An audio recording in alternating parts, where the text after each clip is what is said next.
How many of you remember Mr. Sowore? He ran for the presidential election in 2019 and Nigerians were all crazy about him, but unfortunately he did not win. Today we'll be talking about the election, why he didn't win, and if he still has the motivation for the 2027 election. A lot of people were worried.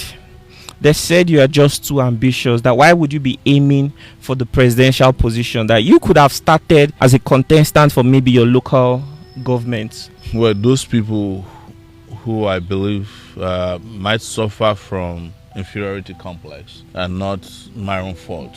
There are several things I do today, even without being president, that the president cannot do for you. But look at my life. You know, my children grew up without me. I left my daughter in the US when she was about 12 years old. When I went back, 5 years later, she was 16. She's now 18 years old.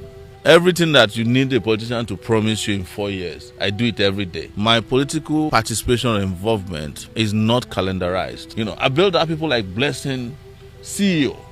Oh, really? You were involved in her case? Of course, I had never met her before. I built up people like Jaruma, and nobody thought that they could be oppressed because of the number of followers they had. But oppression doesn't recognize that. I mean, look at the case of VDM, Seeking.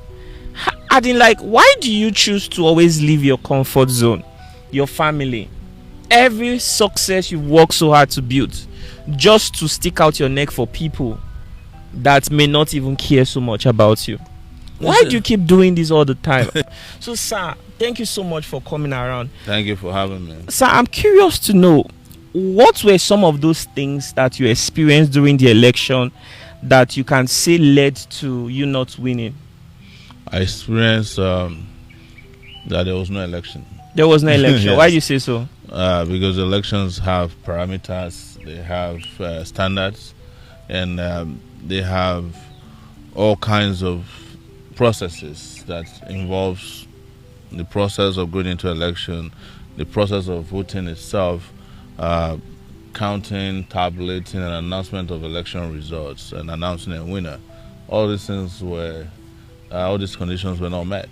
So I then concluded that we no longer have elections where we have selection. A lot of people were worried. They said you are just too ambitious, that why would you be aiming for the presidential position, that you could have started as a contestant for maybe your local government. Well, those people who I believe might suffer from inferiority complex and not my own fault. I have been around Nigeria, taking on some of the most important and most powerful and most risky tasks. And in those days, nobody called me and said, you are too young to fight for democracy. You are too young to confront the military. You are too young to take on this task of liberating our country. Nobody said that when I was in my 20s.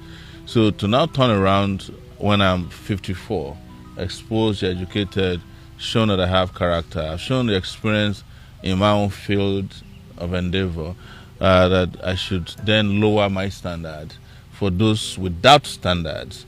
That is why I said, it's a complex. But you can't blame them. It is what has been done to the people of this country over time. They have reduced everybody to nothing and made a lot of people stand up for nothing and also falling for everything.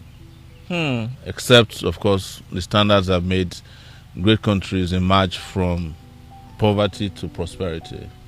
Now, something I want to say is, Nigerians were so crazy about you in 2019.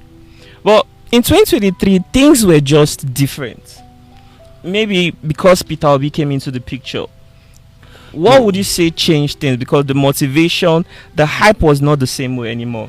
So by 2019, we came out with a bunch of young people. And Nigerians have never seen young Nigerians run for the presidency of the country. So many of them have never also had young people with ideas or young people who are ambivalent about what needs to be done. They used to be used to old people who don't campaign, who don't talk, who just spray money, and then they hear that they have won elections. So that was where the motivation and the excitement came from. And by 2023, they had realized that with their trajectory, with the power and the force that I came out in 2019, something would happen if they don't do something. So they started way before 2019 to start tracking us. And by 2018, let me just take one step back. We had formed a political party known as the African National Congress and ran for election less than 8 months after it was formed. Ran for election, we went around this country. Like you said, a lot of young people were excited. By 2019, as soon as the election was over, they had hijacked the party from us. Who? The government, INEC, and they always find people within political parties. This time it was our secretary. As soon as we're done with the election and I was returning to the US to visit my family, I heard while still on the plane that I had been kicked out of a party that we established. Wow. And they got a federal high court judge to give an order that we are no longer part of the party.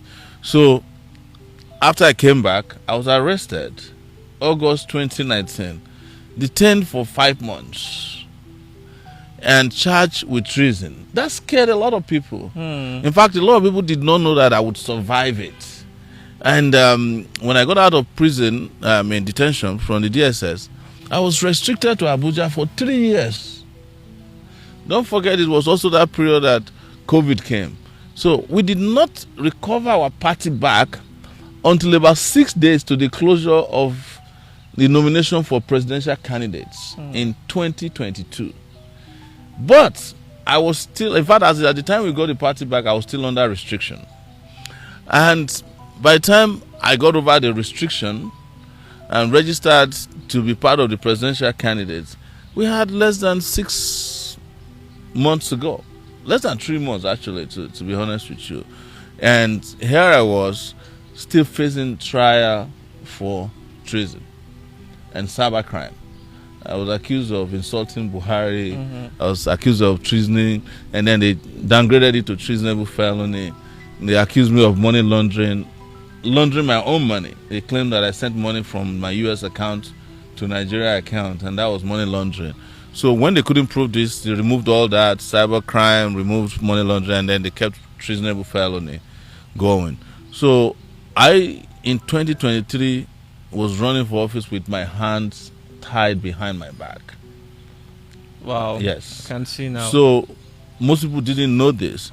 But then they had also realized that after NSAS and the kind of empowerment it gave the young people that participated, they are going to go political. So while we were struggling with all these legal issues, physical restraints, because I was also rearrested in 2021 January. My nose was broken.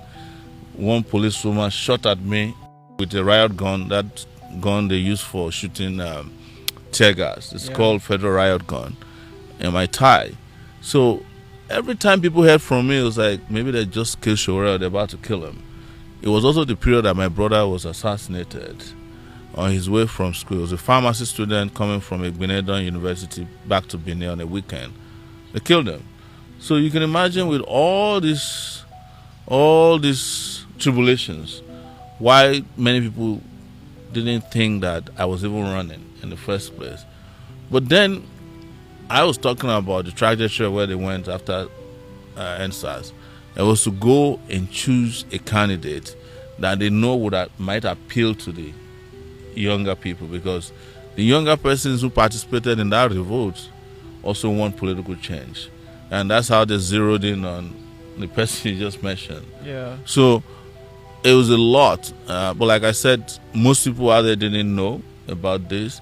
That we had no money, we had no freedom, we had no room to wriggle around to even participate in that election. We participated regardless. Crippled by the government. The government, crippled themselves, not me. Because even after doing all that, they still managed not to hold an election.